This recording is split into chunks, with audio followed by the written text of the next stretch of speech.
Commission సిఫారసులను రాష్ట్ర ప్రభుత్వం ఇక్కడ ప్రవేశపెట్టింది.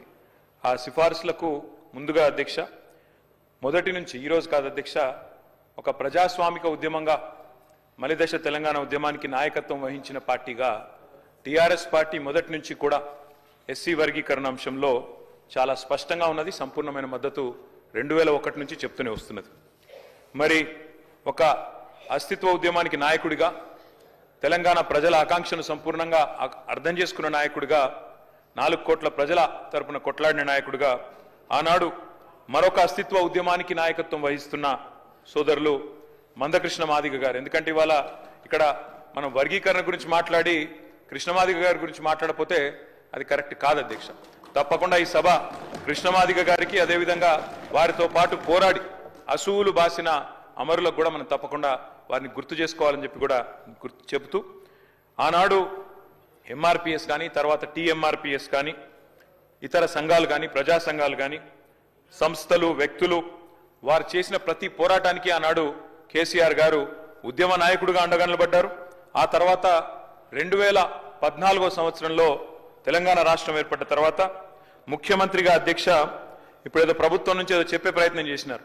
మేమేదో వర్గీకరణ విషయంలో వారేదో పోరాడితే మేము అడ్డుకున్నట్టు చిత్రీకరించే ఒక కుయుక్తిని కొంత ప్రయత్నం చేశారు ప్రభుత్వం.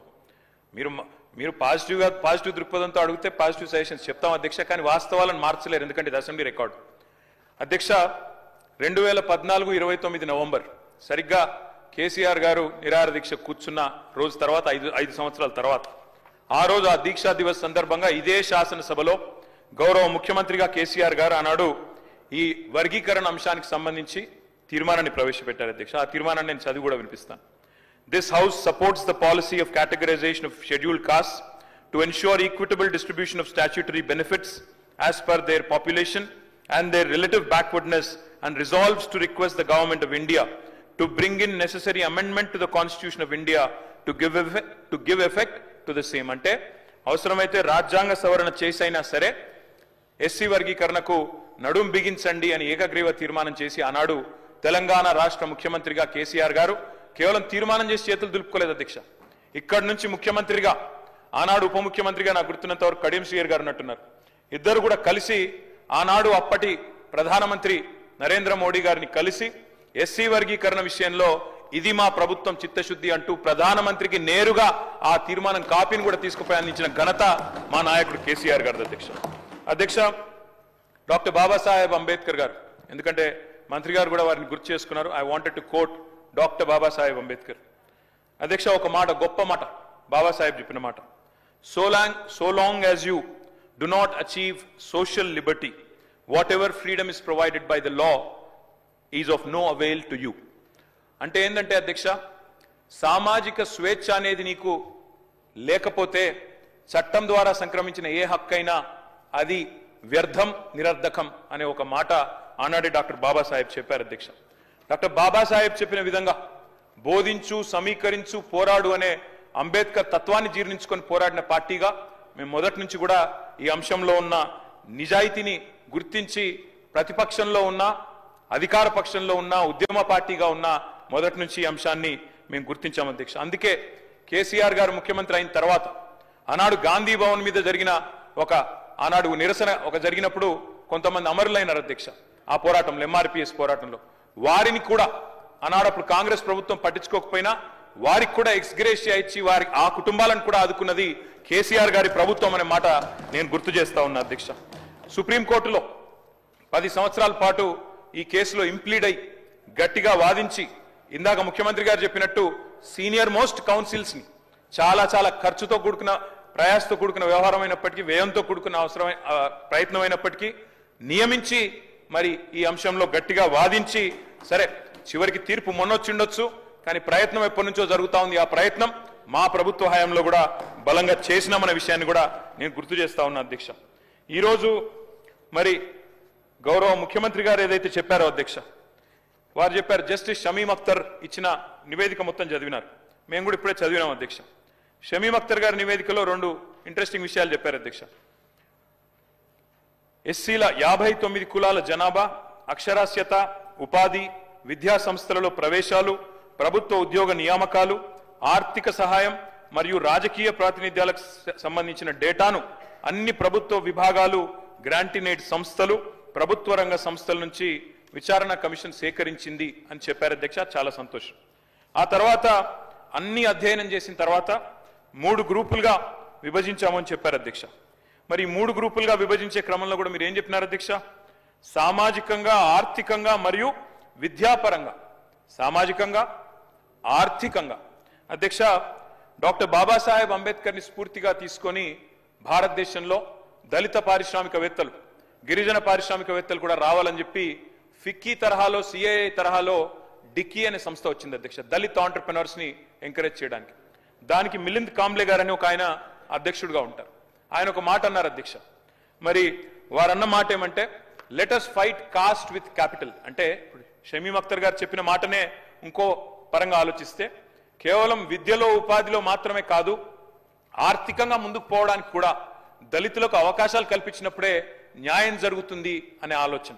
మరి బహుశా అందులోంచేనేమో మరి చేవెళ్ల డిక్లరేషన్ అధ్యక్ష, ఇది SC ST declaration of Congress party. అందులో జస్టిస్ షమీమ్ అఖ్తర్ గారు చెప్పినట్టుగానే సామాజికంగా, విద్యాపరంగా, కేవలం ఉపాధి పరంగా మాత్రమే కాకుండా ఆర్థికంగా కూడా ముందుకు పోవాలనే ఉద్దేశంతో కాంగ్రెస్ పార్టీ ఇచ్చిన చేవెళ్ల ఎస్సీ ఎస్టీ డిక్లరేషన్ అధ్యక్ష. ఇది అందులో చాలా స్పష్టంగా చెప్పారు అధ్యక్ష. ఏమన్నారు? కేసీఆర్ గారు దళిత బంధు ఇస్తున్నారు, 10 లక్షల రూపాయల చొప్పున ఇస్తున్నారు. కాదు, మా ప్రభుత్వం కనుక వస్తే అంబేద్కర్ అభయహస్తం పేరిట ఎస్సీ ఎస్టీ కుటుంబాలకు 12 లక్షల ఆర్థిక సహాయం చేస్తామన్నారు. తప్పకుండా మరి ఈ కమిషన్ సిఫారసులను అమలు చేయడంతో పాటు తప్పకుండా అంబేద్కర్ అభయహస్తాన్ని కూడా రాబోయే నెలలో ప్రవేశపెట్టే బడ్జెట్ లో దానికి తగిన మొత్తంలో డబ్బులు కేటాయించాలని చెప్పి కూడా నేను ప్రభుత్వాన్ని కోరుతా ఉన్నా అధ్యక్ష. ఆర్థిక వెనుకబాటుతనం గురించి కూడా ప్రస్తావించింది షమీమ్ అఖ్తర్ గారి మరి ఏకసభ్య కమిషన్. ఇంకొక మాట కూడా నేను చెప్తా ఉన్నా అధ్యక్ష. ఆ రోజు ఇదే ఎస్సీ ఎస్టీ డిక్లరేషన్ లో చెప్పారు అధ్యక్ష, ప్రభుత్వ ప్రొక్యూర్మెంట్ లో అంటే కాంట్రాక్ట్లలో, అన్ని కాంట్రాక్ట్లలో, సివిల్ వర్క్లలో ఎస్సీలకు 18%, ఎస్టీలకు 12% రిజర్వేషన్లు కూడా ఇస్తాము అని చెప్పి కూడా మరి చేవెళ్ల ఎస్సీ ఎస్టీ డిక్లరేషన్ లో చెప్పారు అధ్యక్ష.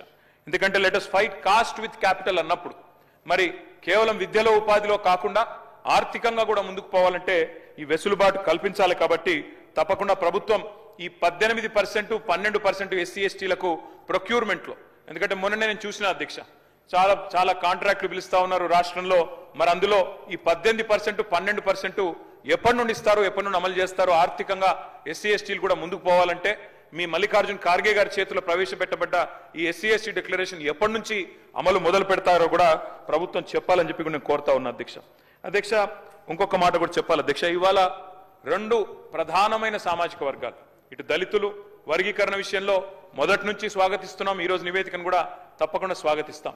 కానీ మరొక వైపు బలహీన వర్గాలు, 61% ఉన్న బలహీన వర్గాలకు సంబంధించి కూడా ఈ రోజు శాసనసభలో ప్రభుత్వం ఒక స్టేట్మెంట్ ఇచ్చింది అధ్యక్ష. మేము బలహీన వర్గాల విషయంలో మాత్రం ఇవాళ మా శాసనసభ్యులు 38 మంది ఉన్నాం అధ్యక్ష. చాలా మంది ప్రిపేర్ అయినారు.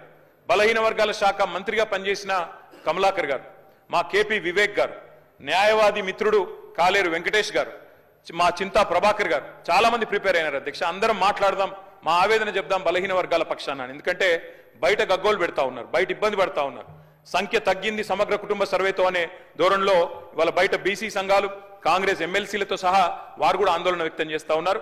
మరి ఎస్సీ వర్గీకరణ విషయంలో స్పష్టంగా 100% ప్రభుత్వ నిర్ణయాన్ని స్వాగతిస్తూనే బీసీల విషయంలో ఏదైతే ఇవాళ కాంగ్రెస్ పార్టీ దగా చేసిందో, 42% రిజర్వేషన్లు ఇస్తామని చెప్పి బీసీల గొంతు కోసిందో, 51% నుంచి 5% జనాభా తగ్గించి చూపెట్టిందో, దాన్ని తీవ్రంగా నిరసిస్తూ మా పార్టీ తరపున ఎస్సీ వర్గీకరణను స్వాగతిస్తూ బీసీల విషయంలో కాంగ్రెస్ పార్టీ చేసిన మోసాన్ని, కాంగ్రెస్ పార్టీ చేసిన దగాను నిరసిస్తూ మేమందరం కూడా వాకౌట్ చేస్తా ఉన్నాం అధ్యక్ష.